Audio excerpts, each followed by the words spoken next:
সরকারি কর্মচারীদের জন্য সুখবর। অর্থ উপদেষ্টা কার্যালয় থেকে কিন্তু নতুন করে একটি তথ্য জানানো হয়েছে।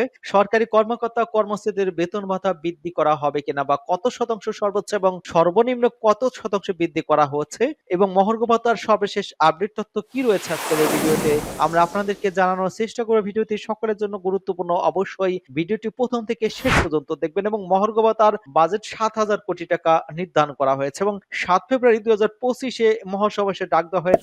আপনার এই মহাসমাবেশে সকলে কিন্তু উপস্থিত থাকবেন, আপনাদের উপস্থিতি একান্ত কাম্য। আজকের এই ভিডিওতে আমরা সরকারি কর্মচারীদের বেতন ভাতা বৃদ্ধি এবং এখানে মহার্ঘ ভাতা এবং আগামী ৮ ফেব্রুয়ারি ২০২৫-এ মহার্ঘ ভাতা সংক্রান্ত একটি বৈঠক বা মিটিং ডাকা হয়েছে। আজকের এই ভিডিওতে আমরা এই সংক্রান্ত সকল বিস্তারিত তথ্য জানানোর চেষ্টা করব। ভিডিওটিতে প্রথম থেকে শেষ পর্যন্ত দেখবেন এবং তার আগে আপনাদের কাছে ছোট্ট একটু রিকোয়েস্ট করব, যারা আমাদের চ্যানেলে নতুন দর্শক রয়েছেন এবং এখনো পর্যন্ত চ্যানেলটি সাবস্ক্রাইব করেননি, চ্যানেলটি সাবস্ক্রাইব করে পাশে থাকার আহ্বান করছি। সকলকেই ধন্যবাদ।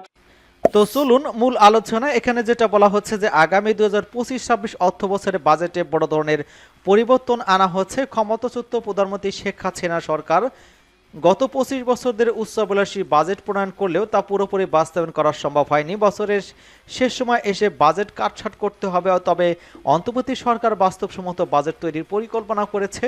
অর্থ বিভাগ সূত্রে কিন্তু জানা গেছে যে এই বাজেট বাস্তবায়নযোগ্য করার লক্ষ্য করে তৈরি করা হচ্ছে এবং বিশেষজ্ঞদের মতে পূর্ববর্তী সরকার শেষ বছরগুলোতে বাজেট প্রণয়ন প্রক্রিয়া অনেকটাই আমলাতান্ত্রিক আনুষ্ঠানিকতা, ফর্ম ফিল আপ এক্সপ্রেস ছিল। বাজেট ঘাটতি, সামাজিক সুরক্ষা, রাজস্ব আদায় পরিকল্পনা এবং প্রকল্পের অগ্রাধিকার ভিত্তিতে কিন্তু সুনির্দিষ্ট পরিকল্পনার অভাব ছিল। অনেকটা অর্ডিনারি বিত্তায়ন গড়ে ওঠে। গত কয়েক বছরে মূল্যস্ফীতি বৃদ্ধি, ডলার সংকট এবং বৈদেশিক বাণিজ্যের সমস্যা দেখা দিয়েছে। এরপর বাজেটের আকার প্রায় প্রতি বছর কিন্তু বেড়েছে। গত ৫ আগস্টে অন্তর্বর্তী সরকার দায়িত্ব গ্রহণের পর অর্থনীতির বিভিন্ন চ্যালেঞ্জ প্রকাশ এসেছে। ব্যাংক খাতে খেলাফি ঋণ বৃদ্ধি পেয়েছে এবং তারল্য সংকট কিন্তু তীব্র হয়েছে। পূর্ববর্তী সরকারের সময় হয়েছে কিছু অন্তর্বর্তী সুযোগ কৃত্রিমভাবে বাড়িয়ে দেওয়া হয়েছিল, তা চিত্র প্রতিফলিত হয়নি। এখানে যেটা দেখা যাচ্ছে স্পষ্টভাবে কিন্তু বাজেটের যেটা সেখানে বাজেট অপ্রয়োজনীয় কিন্তু প্রকল্প অন্তর্ভুক্ত না করার নির্দেশ দেওয়া হয়েছে। অর্থ বিভাগ আজ বুধবার এই প্রধান উপদেষ্টা ডক্টর মোহাম্মদ ইউনূসের কাছে কিন্তু ২০২৫-২৬ অর্থ বছরে বাজেট একটি খসড়া রূপরেখা উপস্থাপন করবে। প্রধান উপদেষ্টা কার্যালয়ের সূত্রে কিন্তু এই তথ্য জানা গিয়েছে।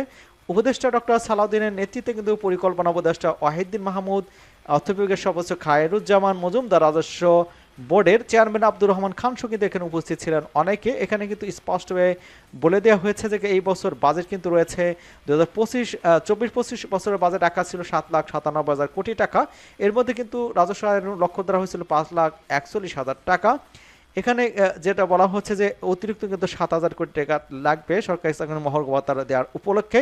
এবং আপনারা দেখতে পাচ্ছেন যে এই মহার্ঘ ভাতা সর্বোচ্চ এবং সর্বনিম্ন যত টাকা বেতন বাড়লো সরকারি চাকরিজীবীদের, এখানে যেটা বলা হচ্ছে যে সরকারি চাকরিজীবীর জন্য এবারে কিন্তু গ্রেড অনুযায়ী মহার্ঘ ভাতা দেওয়ার নির্ধারণ করা হয়েছে। পিছনে গ্রেডের কর্মচারীর তুলনামূলক হারে বেশি এই ভাতা পাবেন, আর সামনের গ্রেডের কর্মকর্তারা পাবেন কম হারে। অর্থমন্ত্রণের প্রস্তাব অনুযায়ী রয়েছে সর্বনিম্ন বেতন বৃদ্ধি পাবে ৪,০০০ টাকা এবং সর্বোচ্চ বেতন বৃদ্ধি পাবে ৭,৮০০ টাকা। কোনো চাকরিজীবী ৪,০০০ টাকার কম মহার্ঘ ভাতা পাবেন না।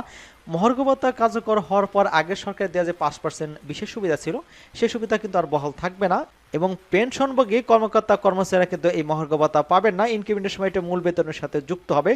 অর্থমন্ত্রী জানিয়েছে বর্ধিত ভাতার যে অর্থায়নের জন্য উন্নয়ন বাজেটে কমানো হবে। ফেব্রুয়ারি মাসের বেতনের সঙ্গে এই ভাতা কার্যকর করার কথা ছিল, কিন্তু সেটা আর হচ্ছে না। এটা সামনেই মিটিংয়ে হয়তো সেটা নির্ধারণ হবে। জনপ্রশাসন মন্ত্রণালয়ের সিনিয়র সচিব মোখলেছুর রহমান নিশ্চিত করেছেন যে চলতি অর্থ বছরের মধ্যে মহার্ঘ ভাতা ঘোষণা করা হবে, তবে নির্দিষ্ট হারে এখনো কিন্তু সিদ্ধান্ত হয়নি।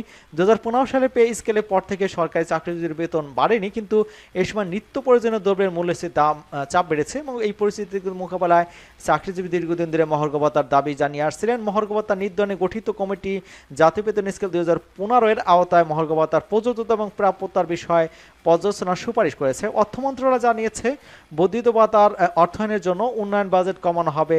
ফেব্রুয়ারি মাসের বেতনের সঙ্গে এই ভাতা দেওয়ার যে পরিকল্পনা ছিল সেটা কিন্তু আর হচ্ছে না, সেটা জুন জুলাইতে হতে পারে এমনটাই কিন্তু জনপ্রশাসন সচিব জানিয়েছেন।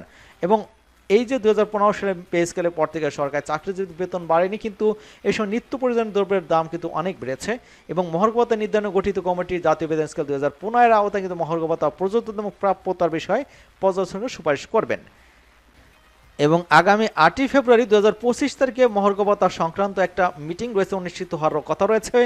মিটিংটি হলে আমরা বিস্তারিত তথ্য জানাতে পারবো এবং ৭ ফেব্রুয়ারি যে সমাবেশের আয়োজন করেছে সেখানে সমাবেশটা সবার সফল হোক এবং ৮ তারিখে যদি কোনো নিউজ প্রকাশিত হয় সেটা অবশ্যই জানিয়ে দেওয়া হবে।